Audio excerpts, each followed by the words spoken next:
here, and they made an updated snap ring. Snap ring. Right, it's popped off. Actually, right. Snap ring is popped off of this thing. They make an updated one. It's a spiral. It actually goes around that twice, and it prevents that from popping off. Okay. So we want to replace that. The other thing we got right here is a servo piston. I like replacing these things here. They're a molded piston, and they've got the rubber on the outside of it. When you're dealing with that kind of metal, I just like basically replacing anything that's got rubber on it in the unit because of that contamination.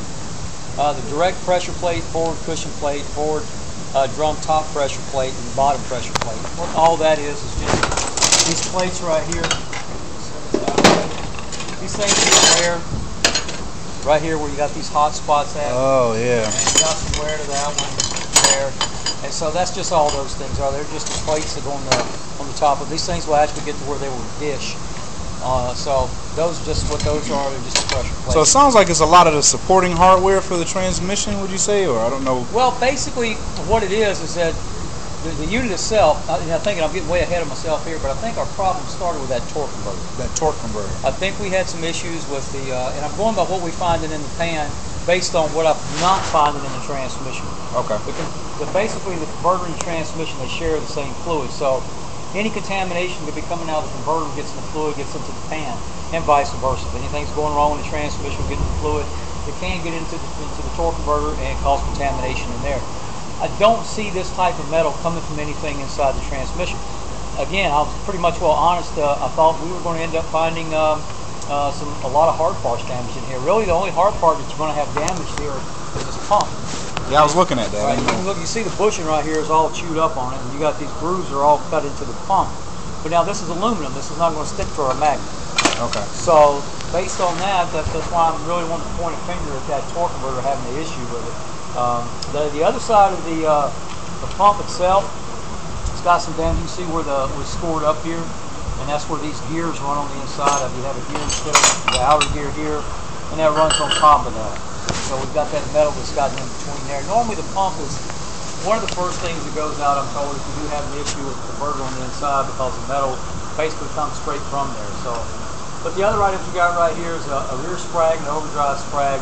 Again, these are things we normally replace in the transmission. Yeah, she said her overdrive was acting funny. Right. So that's overdrive sprag. So that's possibly where that's going on. Of course, it could be that you just have some internal leaks with the pistons itself, or even maybe problems with your solenoid pack here, where that's causing solenoid pack. And you said the torque converter was causing. I think the torque converter is where this metal comes from. We've got a lot of contamination here. This, I believe, is possibly aluminum there, because it's not stuck to the magnet. But with all that metal right there, that's a lot of metal. And that's around the magnet. Right. Yeah, there's a magnet at the very bottom of this thing. And like I said, normally when you see that type of metal in the pan, I've taken these apart before where the planetaries have gone out, and such as that, drums have gone out, and you will create that type of metal in the pan. Okay. But based on what I'm seeing inside the transmission with just the pump itself being bad, there's not enough material off of those pump gears, which are metal, to create that much metal in that magnet. Okay. And of course there is damage to the pump itself, but that's aluminum. We're not going to stick to the magnet for that. Okay. So basically what we need to do transmission wise is clean your transmission up inside and out. We put all that into our cleaning machines here, and once everything's cleaned up from there, take it in this room in here is where I actually rebuild the transmissions in there. Okay. From there, take them back out there, and Dave and Ramon puts everything back together. So it needs to be rebuilt, and as far as like with the pricing for that, am I going to discuss that with Frank? Yeah, that's all Frank's. Okay. But if you have any other question about the transmission or the working of it, or any other kind of question about that, be more than happy to answer anything I can about that. But all the obvious things, time frame, warranty, all that, that's all Frank's. Yeah, and that's going to, I go over that with him, and that's going to basically determine, where we stand with this and, what's to be done. Right. So hopefully it's not too costly. I actually had a Nissan Maxima that I brought here about 3-4 years ago. Right. You guys rebuilt mine, and it lasted for, a while. But I'll go over that with them. But yeah, okay, I understand everything that's going on here. That makes sense what you said.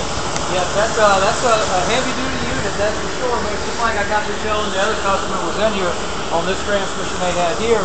They had their overdrive section go out on them, and it's just like I told them. It doesn't matter who the overdrive sprag was that called, right? Right. The overdrive sprag is one of the things here that we recommend replacing. What that is